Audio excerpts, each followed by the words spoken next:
That $10 bill was the last thing Sarah Jenkins had to her name. It was creased, soft from wear, and meant for the bus fare that would save her a 5-mile walk home in the freezing rain.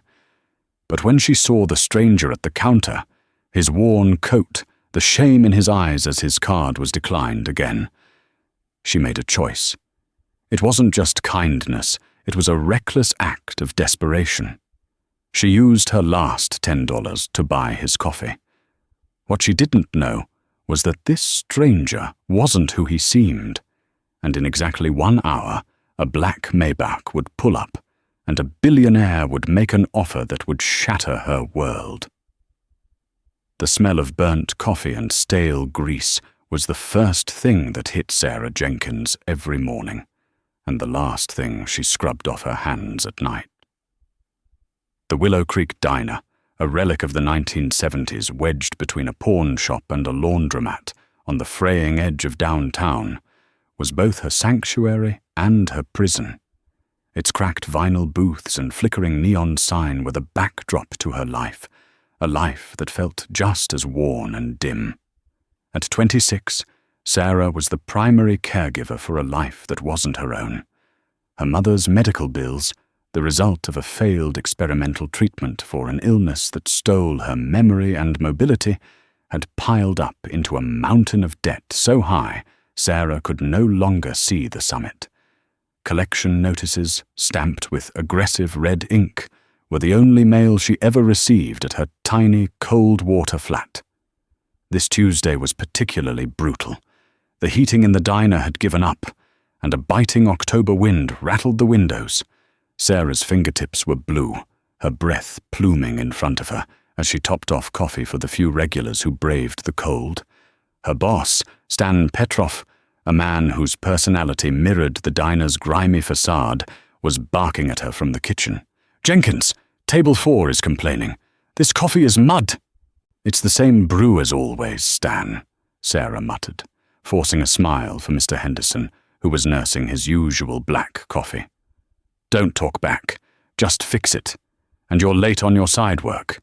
Those salt shakers aren't going to fill themselves. You want that paycheck on Friday, right?"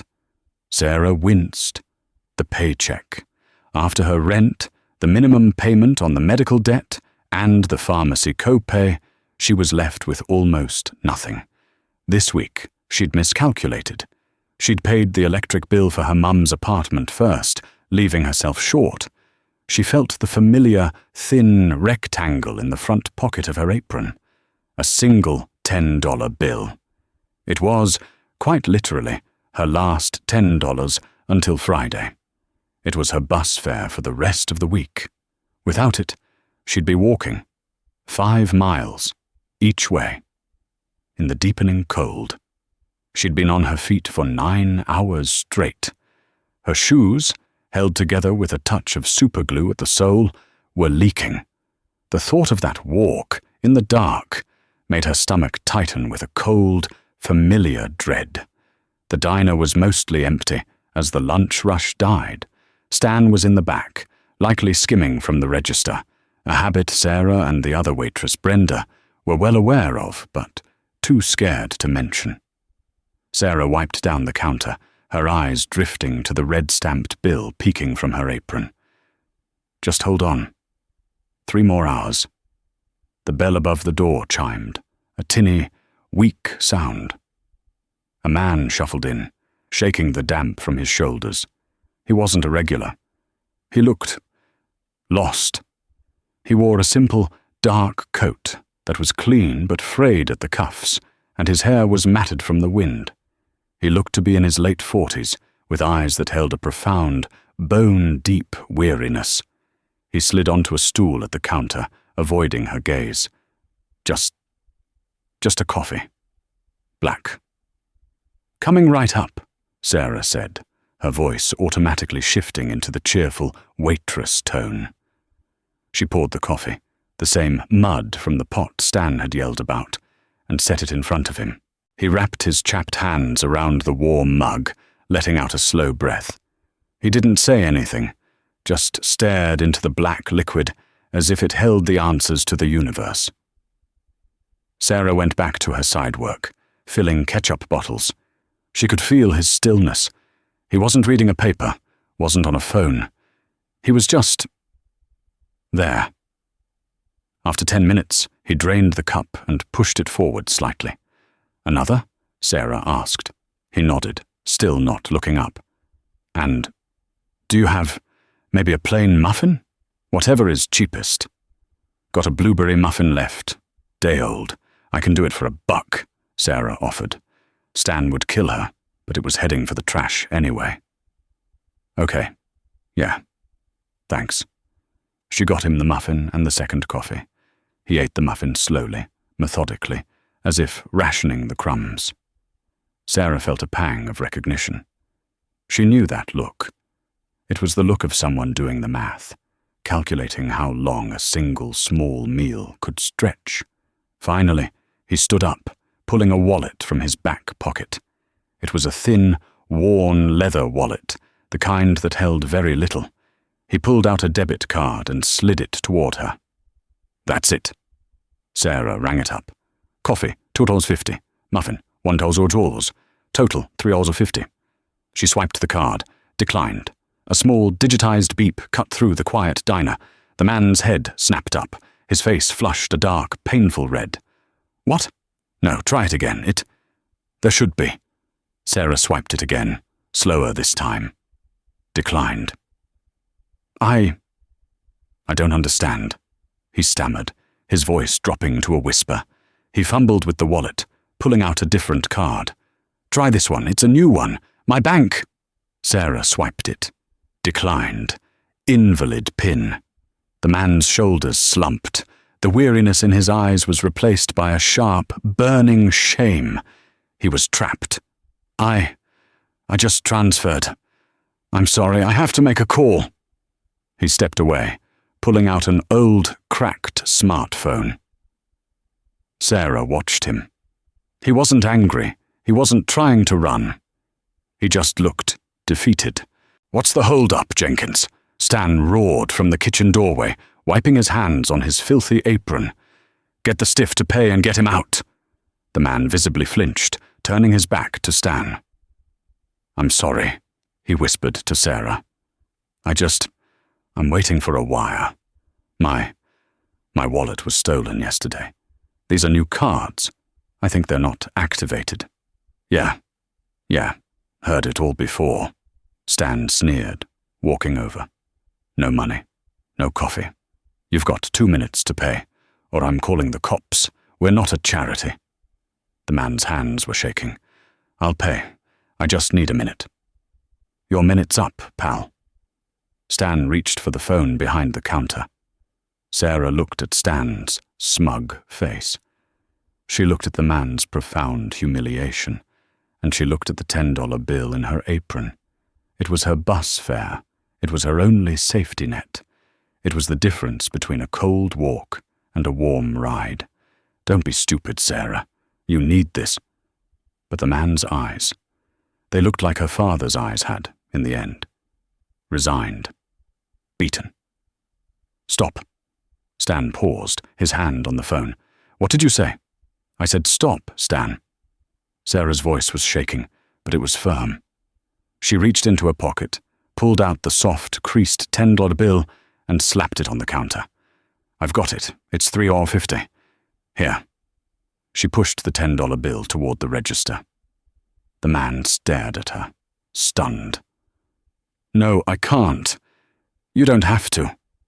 "It's just coffee," Sarah said, trying to sound breezy, though her heart was pounding. "Everyone needs a hand sometimes. Don't worry about it." Stan looked from Sarah to the man, his eyes narrowing in suspicion. "What's this? You two running a scam? You know this guy." "I've never seen him before in my life," Sarah snapped. "He's a customer. His cards didn't work. It's $3.50. I'm paying for it. Now take the money." Stan, seeing he'd been robbed of his drama, snatched the $10 bill. He rang up the sale, his movements jerky and angry. He slammed the change, $6.50, onto the counter in front of Sarah. Don't expect this to come out of my pocket if the register is short, Jenkins, he hissed. You're a fool. Thank you, the man whispered to Sarah, his voice thick with emotion. You didn't have to. My name is Mark. I won't forget this. It's fine, Sarah said, tucking the change back into her apron, feeling the new, lighter weight. Have a better day, Mark. The man, Mark, gave her one last, long, unreadable look. He nodded, pulled his collar tight and walked out of the diner, the bell chiming his exit. The diner was silent again, save for the buzz of the coffee machine. Sarah stared at the door, the cold reality of her action setting in. She had just given away her last $10. It was 1:30 p.m. Her shift ended at 4:30 p.m. The walk home in the dark was now a certainty. She looked at the $6.50 in her hand. It wasn't enough for a bus ticket. She was, quite literally, stranded. You're an idiot, Sarah, Brenda, the other waitress, said from the end of the counter, where she'd been watching the whole time. A complete, bleeding heart idiot. Sarah just nodded, picking up a rag. Yeah, she whispered to herself. Maybe I am. The 60 minutes that followed the man's departure were the longest of Sarah's life. The $6.50 felt like a lead weight in her pocket, a paltry, useless sum. It was too much to be nothing, but not enough to be anything. Stan didn't let up. He seemed personally offended by her act of charity. Table 2 needs a wipe down, Jenkins. Or are you too busy running your own little soup kitchen? He'd call out. And later, make sure you count that tip jar right. Wouldn't want any of your special customers getting confused about what's yours and what's mine. Sarah ignored him, her movements becoming robotic. Wipe counter, fill salt, stack plates, smile. With every swipe of her rag, her mind was on the 5-mile trek ahead. She'd have to take the shortcut past the old warehouse district, a place she usually avoided, especially after dark. Her thin jacket was in her locker, but it wouldn't be enough against the wind chill. Her feet were already aching. The tiny throbbing pain in her left arch was a prelude to the agony she'd be in by the time she got home. And for what? For a man who was probably already gone, who wouldn't think twice about the $3.50. He looked like a user to me, Brenda chimed in, leaning against the pie case. Or a drunk. You just paid for his next fix, most likely. Nice job. He didn't look like a user, Sarah defended weakly. He just looked sad. Sad doesn't pay the bills, sweetheart. You of all people should know that. Brenda was right. Sarah of all people did know that. She thought of the red ink letters at home. Final notice. What right did she have to play the philanthropist? She was drowning, and she'd just handed her life vest to a stranger who probably didn't even need it. The $10 had been an anchor. It was the knowledge that no matter how bad the shift got, she had a guaranteed, warm ride home. Now, that anchor was gone. She felt unmoored, and the panic was rising in her throat, tasting like burnt coffee. She looked at the clock. 2:15 p.m. Another 15 minutes had crawled by. Maybe he'll come back. The thought was sharp and sudden. Maybe he'll get his cards working and come back to repay me.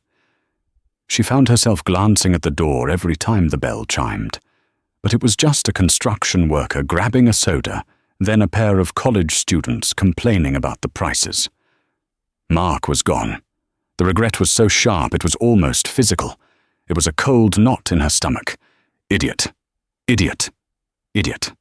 She'd sacrificed her own safety, her own small comfort, for a fleeting moment of, what? Superiority? Pity?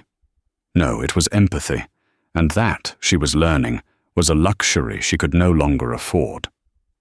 She limped to the back room to grab a new tub of sanitizer. The small, windowless room smelled of bleach and mousetraps. She leaned against the metal shelving, closing her eyes for just a second. The image of the red ink letters flooded her mind, the humiliation on the man's face, Stan's sneer. "It's just money," she told herself, but the words felt hollow. It wasn't just money, it was security, it was dignity. She pushed herself off the shelf, her joints cracking. Just get through the shift. She walked back out into the diner. Stan was at the register, counting the cash with a greedy, focused intensity. Brenda was texting. The diner was empty again. 2:28 p.m.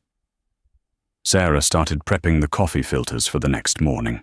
Her hands were shaking, not from cold, but from adrenaline and self-recrimination.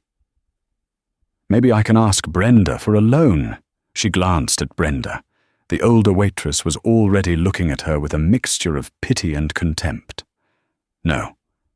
Asking Brenda would mean enduring a lecture on fiscal responsibility that Sarah couldn't stomach.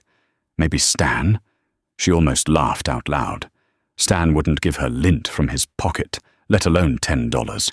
She was well and truly alone in this. The clock ticked. 2:29 p.m. 2:30 p.m., exactly 1 hour since Mark had walked out the door.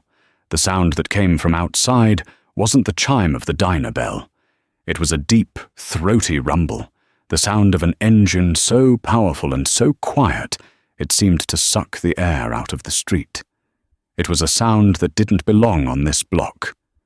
Sarah, Brenda, and even Stan looked up and out the front window. A car was pulling up to the curb. But car felt like the wrong word. It was a vessel, a long, sleek, black monolith that gleamed like wet obsidian, even in the dull afternoon light. It was a Maybach S-Class, a car Sarah had only ever seen in movies. It parked directly in front of the Willow Creek Diner, taking up 2 spots. "Holy," Brenda whispered, pressing her face to the glass. "Who is that? Did the mayor get lost?" Stan, for his part, immediately smoothed his filthy apron and ran his hands through his greasy hair. "A high roller. See, this neighborhood is coming up. I told you. Jenkins, look alive. Don't scare them off." The back door of the Maybach opened, but not from the inside. A man in a sharp black suit, a chauffeur, had gotten out and opened it. A woman stepped out. She was tall, poised, and wearing a grey pantsuit, so impeccably tailored it probably cost more than Sarah made in 3 months. She wore dark sunglasses, despite the overcast sky, and carried a sleek leather tablet. She didn't look at the diner. She looked at the street, at the building, her gaze analytical and cold. "She's not coming in here," Brenda scoffed. "She probably thinks this is a museum for poor people." But the woman did move. She walked with a crisp, no-nonsense stride, her heels clicking ominously on the cracked pavement. She pulled open the diner door. The bell chimed, sounding ridiculously cheerful. The woman stepped inside and stopped, her eyes scanning the room. The scent of old grease was instantly overpowered by a faint, expensive perfume, something that smelled like clean air and money. She removed her sunglasses. Her eyes were sharp, intelligent, and missed nothing. Stan put on his best, oily smile. "Welcome, ma'am. Table for 1. The booth by the window is our best." The woman held up a single manicured hand, cutting him off mid-sentence. Her voice was as crisp as her suit. "I am not here to dine. I am looking for Sarah Jenkins." Sarah, who had been frozen by the register, holding a coffee filter, dropped it. The filter drifted to the floor. Brenda's jaw went slack. Stan's smile faltered, replaced by confusion. "Who?" "Sarah Jenkins," the woman repeated, her gaze landing on Sarah's name tag. "Ah. You." She walked directly over to Sarah. She was intimidatingly put together. "I am Caroline Hayes, executive assistant to Marcus Thorne," she said. "Mr. Thorne requests your presence. He is waiting in the car." Sarah's mind went blank. The name meant nothing to her. Marcus. Thorne? I think you have the wrong person. I don't know anyone by that name. You met him an hour ago, Ms. Hayes said, her voice devoid of emotion. Though he introduced himself as Mark, he was appreciative of your assistance with his coffee. The world tilted. Sarah looked past the woman, through the front window, at the blacked-out rear window of the Maybach. Mark? Sarah whispered. Mr. Thorne is a very busy man. He has cleared 10 minutes from his schedule. Please, she said, with a gesture that was not a request. Come with me. Go where? I'm at work, Sarah stammered, looking helplessly at Stan. Stan, whose tiny brain was finally catching up, saw a high roller. He saw the Maybach. He saw a connection. Jenkins, don't keep the man waiting. Go! Take your break. Take an hour. His voice was a grotesque parody of generosity. Okay. Sarah fumbled with her apron, her hands shaking so badly she could barely untie the knot at her back. Leave it, Miss Hayes said, her patience clearly measured in seconds. Now. Sarah, in her faded blue uniform, her leaky shoes, and her name tag pinned crookedly, walked past the stunned faces of Brenda and Stan. Ms. Hayes held the door open for her. The cold air hit her, but she barely felt it. She walked toward the impossible car. The chauffeur opened the back door. Sarah ducked her head and slid inside. The door closed with a heavy, satisfying thunk, sealing off the sounds of the city. The interior was silent, vast, and smelled of rich leather and wood. And sitting opposite her, in the plush captain's chair, was Mark. Except it wasn't Mark. The man from the diner was gone. In his place was a man who commanded the space. His frayed coat was gone, replaced by a dark, bespoke suit. His hair was neat. The weariness in his eyes was still there, but it was now eclipsed by a piercing, heavy intelligence. He wasn't holding a cracked phone. He was looking at a financial ticker on a screen embedded in the console. He looked up as she entered. His eyes were the same. That was the only thing that hadn't changed. Ms. Jenkins. Sarah. His voice was different, too. Deeper, more resonant, stripped of the manufactured shame. Thank you for joining me. I believe I owe you $350. He gestured to the console. Sitting in a leather-lined cup holder wasn't a handful of change. It was a stack of $100 bills. Sarah stared at the stack of money. It was thick, held together by a simple paper band. It had to be at least $10,000. Her mind simply couldn't process it. I don't understand, she whispered, her voice sounding small in the opulent silence of the car. An hour ago, the man said, turning his full attention to her. You bought me a cup of coffee and a muffin. You used what, I suspect, was your last $10 to do it. It wasn't a question. It was a statement of fact. Sarah flushed, feeling exposed. My name, he continued, is Marcus Thorne. I am the CEO and founder of the Ascendancy Group. The name hit Sarah like a physical blow. The Ascendancy Group. Even she knew that name. They were the Goliath development firm that had been buying up half the city. Newspapers called Marcus Thorne the Phantom Billionaire, a man who reshaped skylines, but was never photographed, never interviewed. He was rumored to be ruthless, brilliant, and utterly reclusive, and he was sitting in front of her. The man you saw, Mark, was an experiment, Thorne said, his voice level.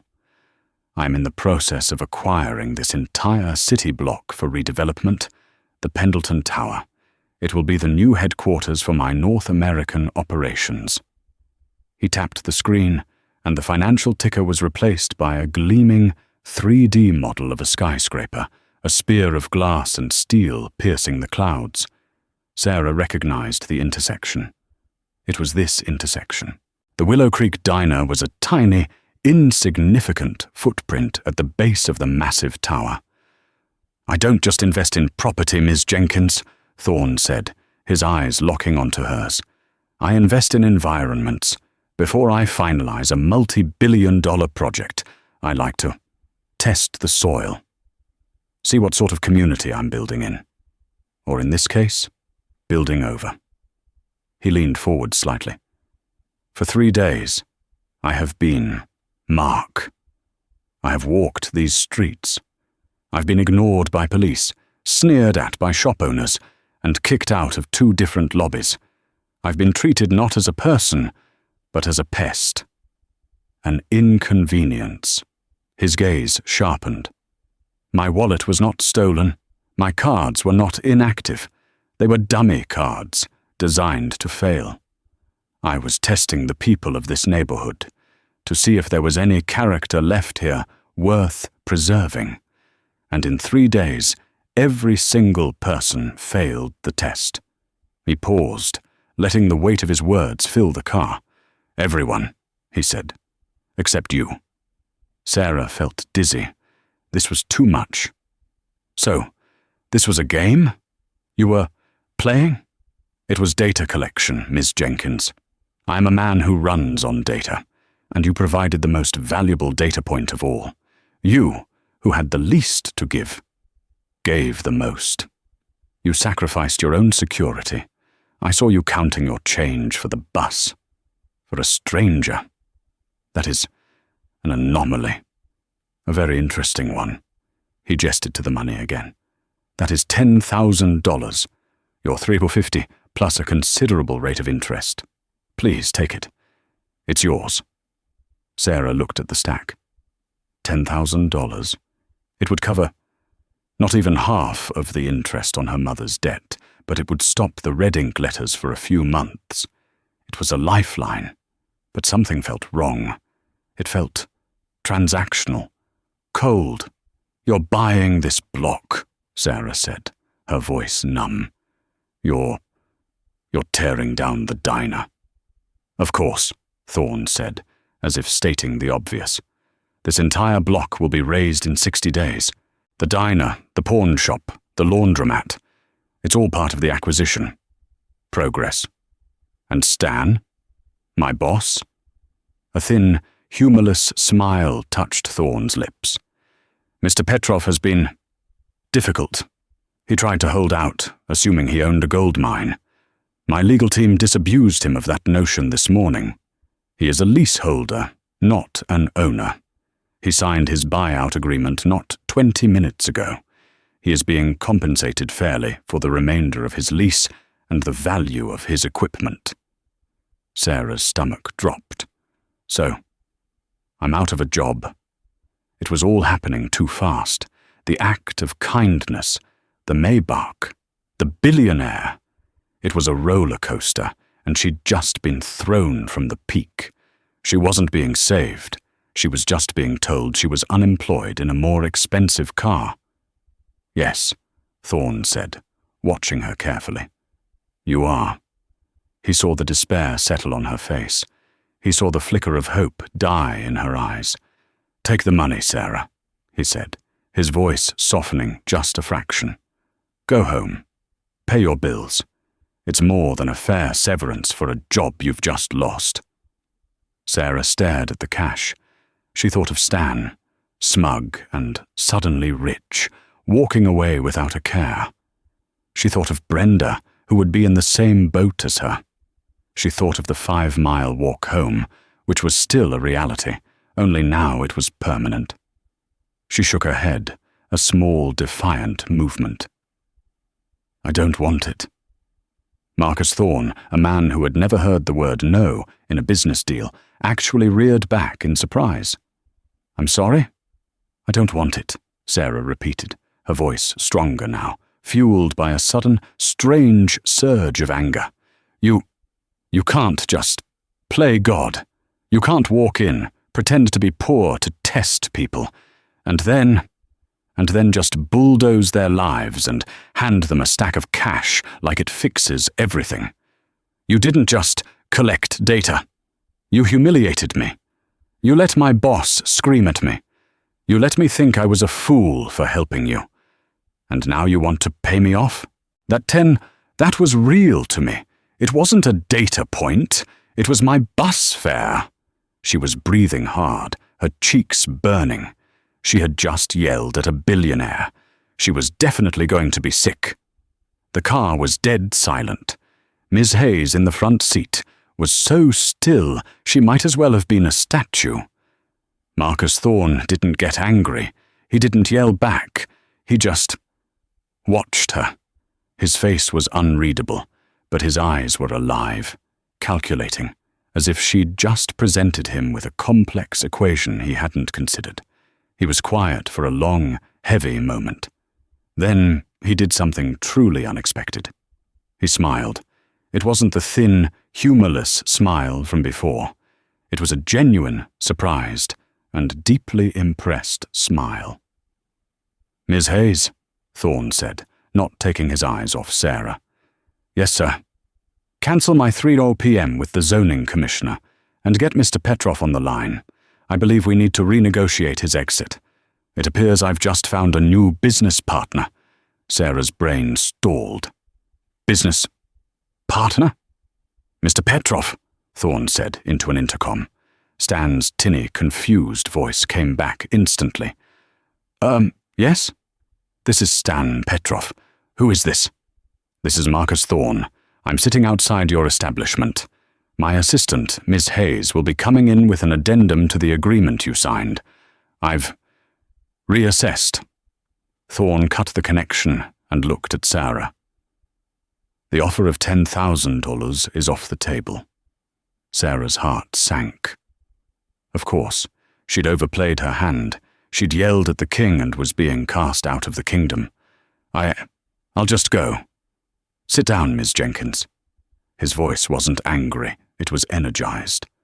"I am not revoking the offer because you offended me. I'm revoking it because it's an insult. You're not a person who takes a handout. I see that now. You're a person who builds." Ms. Hayes had already exited the car and strode back into the diner. "Stan Petrov," Thorne said, disgust lacing his voice, "is a leech. He runs a failing business, serves terrible food, and treats his employees like garbage.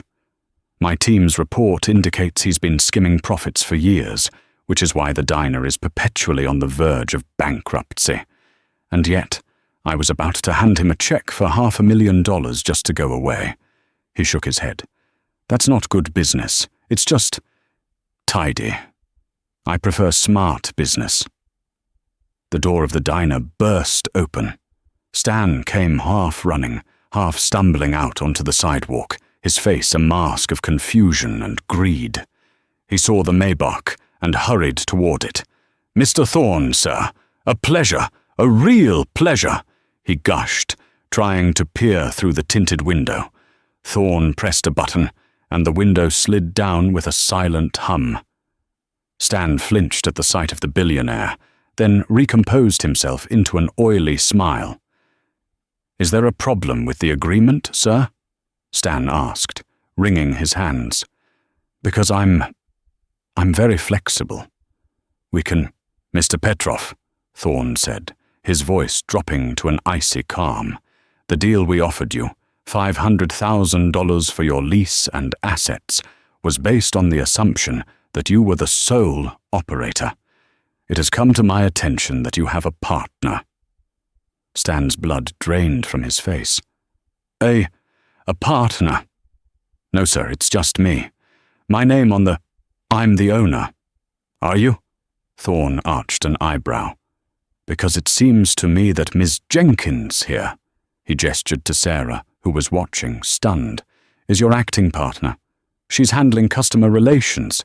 She's managing your charitable contributions.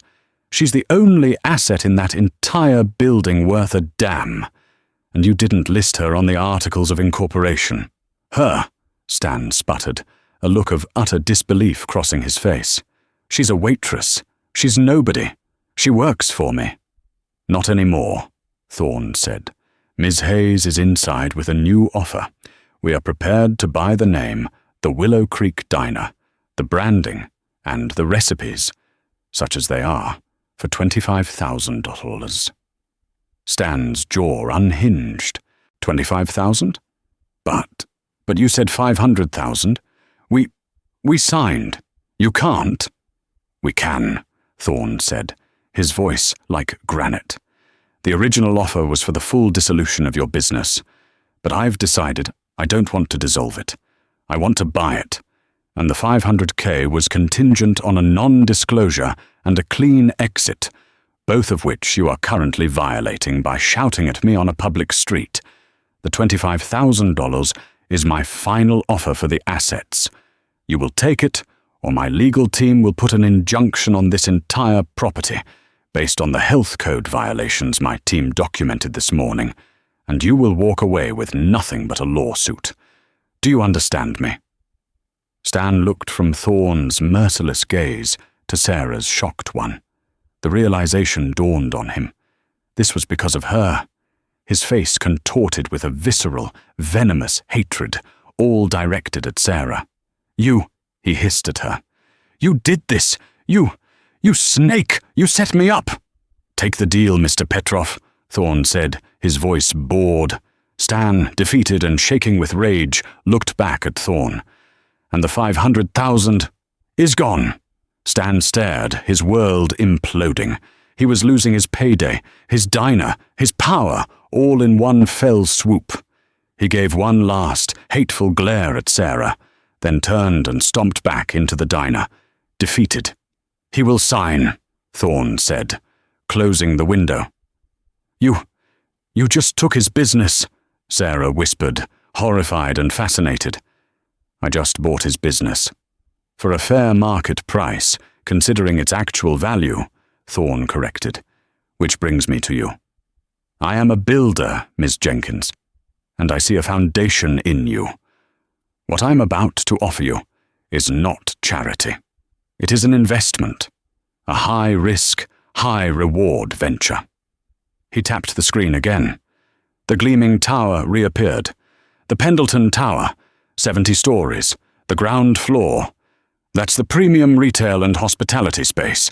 It is the most expensive commercial real estate in this city, and I have a 2,000 square foot corner vacancy. It's slated to be a Starbucks. He turned to her. I hate Starbucks. It's lazy. It's data without soul. What I want is the Willow. A new cafe. High-end. A place that reflects the character I was looking for. The character you showed. I don't know anything about running a high-end cafe, Sarah said, her head spinning. I'm a waitress. I fill salt shakers. You are an untapped asset, Thorne countered. I am offering you a position. Not as a partner, not yet, but as a protégé. I will fund your education. You will spend the next year, while the tower is being built, in culinary school. You will go to New York, to Paris. You will learn management, sourcing, hospitality, finance. You will be trained by the best chefs and restaurateurs my money can buy. I will pay for all of it. I will also pay off your mother's medical debt. In full. Consider it a signing bonus. Sarah stopped breathing. The debt. The entire debt. It will be the hardest work you have ever done, Thorne warned. You will be tested every day. You will probably fail a dozen times. But if you succeed, in 1 year, you will be the general manager and part owner of the Willow at Pendleton Tower. You will have a stake in the business. You will have a future. He leaned back. That is my offer. I am buying you, Ms. Jenkins. I am buying your time, your potential, and your character. And I am paying a hell of a lot more than $10. Sarah looked at this impossible man. He wasn't offering her a handout. He was offering her an escape, a ladder, placed directly from her personal hell into a sky she didn't know existed. But then, the title. Manager? And part owner? 10%, Thorne said. with performance-based options to acquire up to 40%. I told you, I'm a good businessman. I want my manager to have skin in the game. When you profit, I profit. Tears were welling in Sarah's eyes, hot and sudden. It wasn't just the debt. It was that someone, anyone, looked at her and saw potential, saw something worth investing in. Why? She finally managed to ask.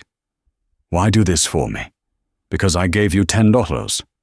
No, Thorne said, his voice quiet. Because you didn't take the 10,000. You proved you had integrity. You proved you valued your dignity more than a quick payoff. That, Miss Jenkins, is rarer than platinum. I can't build an empire on greed. I can only build it on character. You have it. I want it on my team. He held out his hand, not in friendship, but in partnership. Do we have a deal?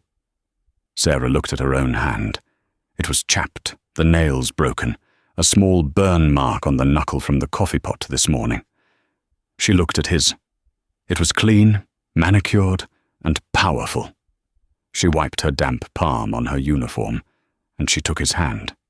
We have a deal, Mr. Thorne. The transition was immediate and brutal. The moment Sarah shook Marcus Thorne's hand, her old life was vacuum-sealed and jettisoned. Ms. Hayes, Thorne said, will handle your transition. She is your point of contact for everything. Your culinary program starts in Lyon, France, in 2 days. A car will pick you up at 5 a.m. tomorrow to take you to the airport for your flight to New York, where you'll be fitted for a new wardrobe. Your mother's medical debt will be settled by noon today. Today? Sarah whispered, the word catching in her throat. I don't waste time, Miss Jenkins. I suggest you adopt the same policy. He gave a curt nod. I will see you in 1 year, at the opening of the Willow. Do not disappoint me. With that, the meeting was over. The chauffeur opened the door. Sarah stepped out of the Maybach and back onto the cracked sidewalk of her old life. The car pulled away, its engine a deep, silent hum, and vanished around the corner. Sarah stood there, trembling, in front of the diner. She was the same person, in the same dirty uniform, but everything had changed. The air smelled different. She turned and pushed open the diner door. The silence inside was thick and hostile. Brenda was staring at her, her mouth open. And Stan. Stan was sitting in a booth, a single piece of paper on the table in front of him. The $25,000 offer. Ms. Hayes was standing over him, holding a pen.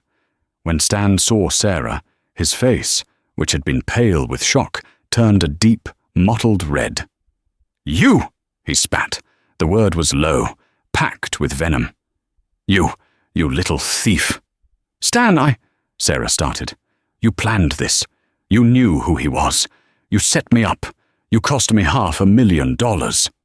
Mr. Petrov, Ms. Hayes said, her voice like ice. Sign the paper. This meeting is concluded. She's not getting away with this, Stan roared, scrambling out of the booth. He was a small man, but his rage made him seem larger. I know what you did. You think you're so smart, pulling the wool over his eyes. He jabbed a sausage-like finger at her. You're a con artist. That's what you are. That whole last $10 story. A lie. You were stealing from me. That's how you had the cash. Sarah recoiled. What? No. Stan, that's not true. It's true, he shrieked, his voice cracking. She's been skimming. I've known it for months. That $10 you gave him, that was my money, from the register. This was a new, terrifying twist. Stan was desperate, backed into a corner, and he was lashing out with the only weapon he had, lies. Stan, that's insane, Sarah said, but her voice was shaking. Is it insane? Stan smiled, a truly ugly expression. He saw a new angle. He looked at Miss Hayes. You're his lawyer, or whatever, right? You should know. You're about to go into business with a criminal. She's an embezzler. I'm calling the police." He lunged for the phone behind the counter. "I would advise against that, Mr. Petrov," Ms. Hayes said, her voice dangerously calm. She hadn't moved, but the threat was palpable. "You can't stop me. This is my diner. You're protecting your new pet, but she's a snake. A snake!" Stan grabbed the receiver and started dialing 911. "Stan, stop!"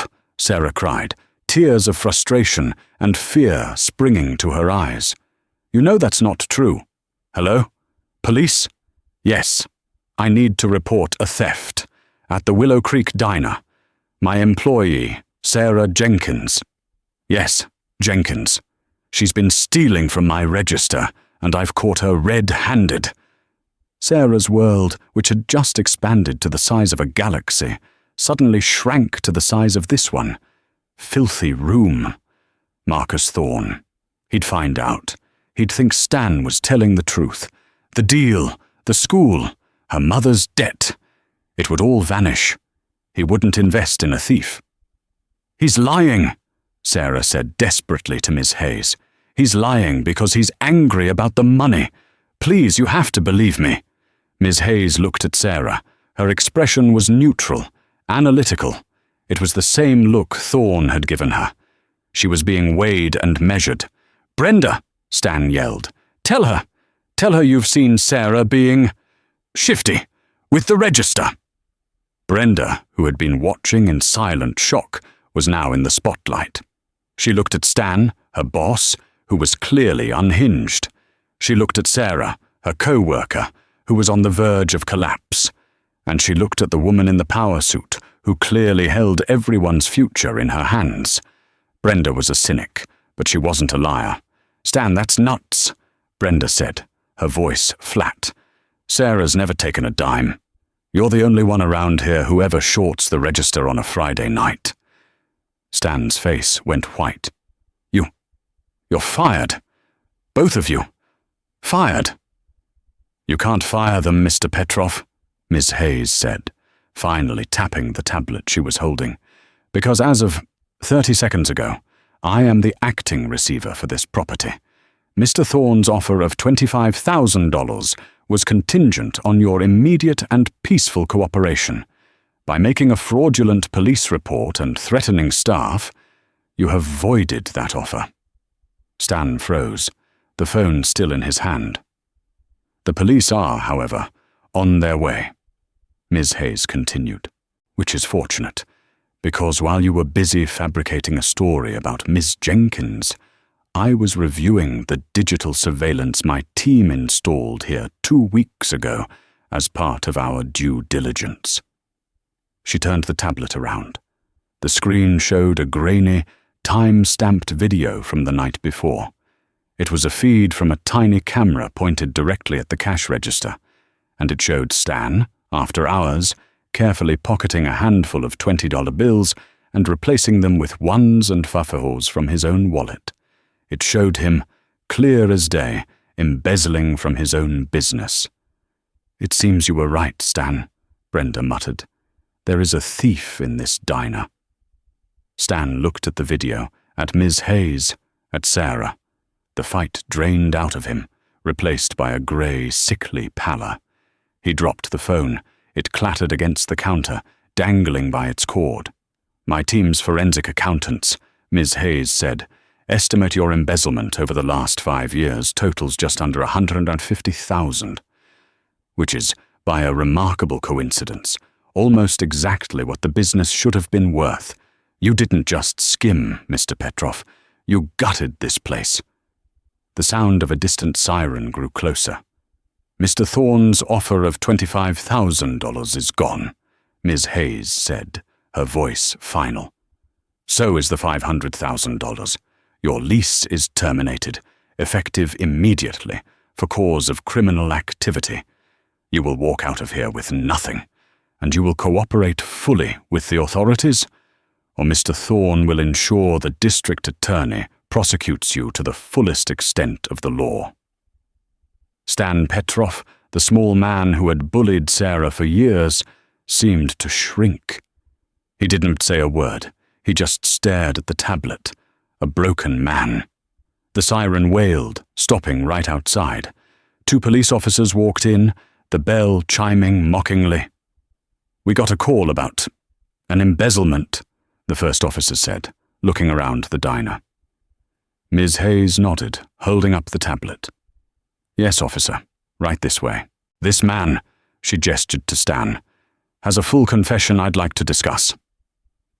As the officers moved toward Stan, Sarah slipped out the door. She leaned against the brick wall outside, sucking in the cold, damp air. She was shaking so hard, she had to grip the windowsill to stay upright. Her old boss was being arrested. Her diner was being closed. Her old life was literally being dismantled behind her. She was terrified. She was exhilarated. She was free. After a few minutes, Ms. Hayes emerged. She adjusted the cuff of her jacket, looking completely unruffled. "Well," she said, "that was tidy." She looked at Sarah. "Brenda is being given a generous severance package. Your affairs are in order." He was stealing the whole time," Sarah said, still processing. "They often are," Ms. Hayes said. "Greed is a predictable data point. Integrity, that's the anomaly. Mr. Thorne is betting heavily on his anomaly. I trust you'll prove him right." "I will," Sarah said, and for the first time she believed it. "I won't let him down." "Good." Ms. Hayes handed her a black, unmarked envelope. "This contains your itinerary, travel documents, and a new phone. A car will be at your apartment at 5 a.m. Do not be late." Sarah took the envelope.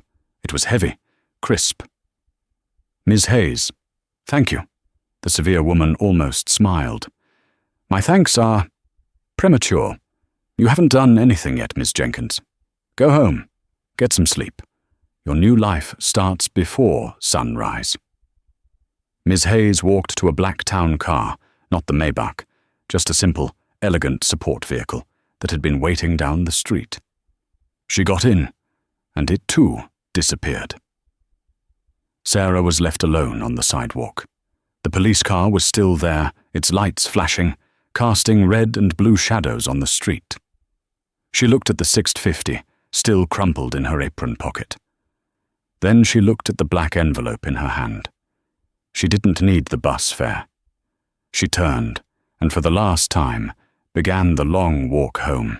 But this time, her feet didn't hurt at all. The year that followed was not a fairy tale.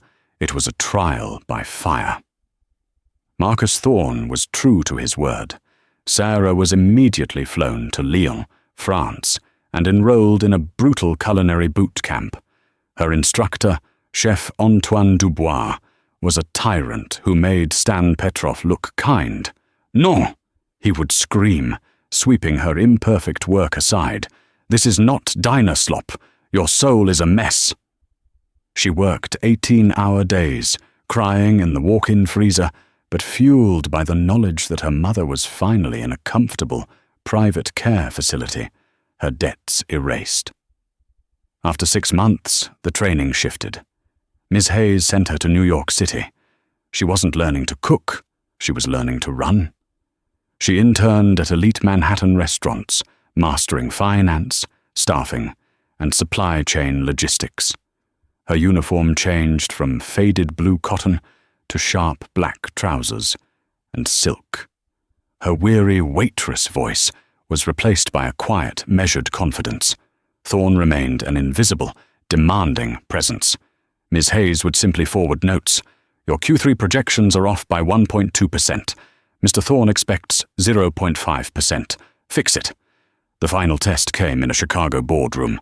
Sarah, poised and transformed, stood before Thorne and the entire board.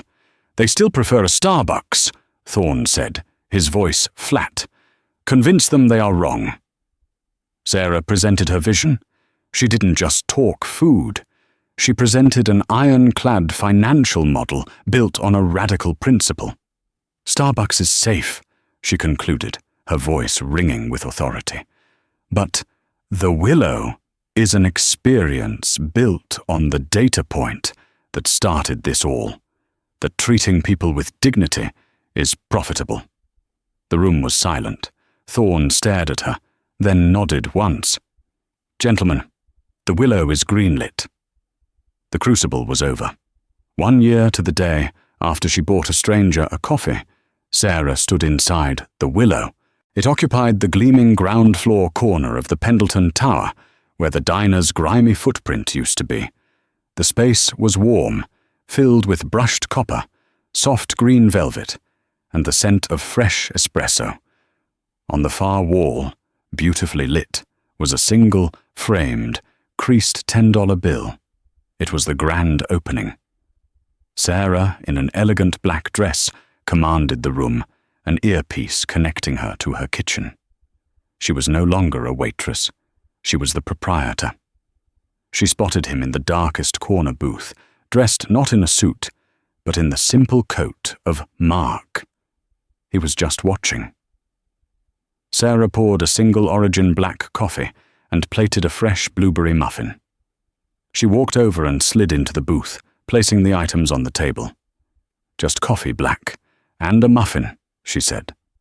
Marcus Thorne looked at her, the weariness in his eyes replaced with pride. "It's better than the mud you used to serve." "What if I hadn't given you the 10? Sarah asked, the question she'd held for a year. Thorne paused. "I would have built this tower. It would have had a Starbucks, and I would have known for a fact that this city had no soul. You proved my data wrong, Ms. Jenkins." He finished his coffee and stood, placing a crisp $10 bill on the table. "Keep the change. I expect the P&L report on my desk by 8:00 a.m. He left. Sarah picked up the bill. She went to the frame, unlocked it, and placed the new $10 beside the old one. One was a sacrifice, the other a profit. She closed the case and turned back to her bustling restaurant, ready for the dinner rush. Sarah's story shows us that karma isn't just a mystical force. It's the direct result of our choices, even the small, impossible ones. The $10 was more than just money. It was a test of character. Not a test from a billionaire, but a test from life itself. When faced with her own desperation, she chose empathy. She chose to see the humanity in a stranger, and in doing so, she unlocked her own. Marcus Thorne didn't just buy her a restaurant. He invested in her integrity, the one currency that can't be faked. Her story is a powerful reminder that we are all just 1 hour away from a life-changing event, and our readiness for it is determined by the compassion we show when we have nothing left to give. What do you think of Marcus Thorne's test? Was it a cruel game or a necessary one? And what would you have done with your last $10? Let us know your thoughts in the comments below. If Sarah's journey inspired you, please like this video. Share it with someone who needs a reminder that good deeds always matter, and be sure to subscribe to our channel for more true life stories that will restore your faith.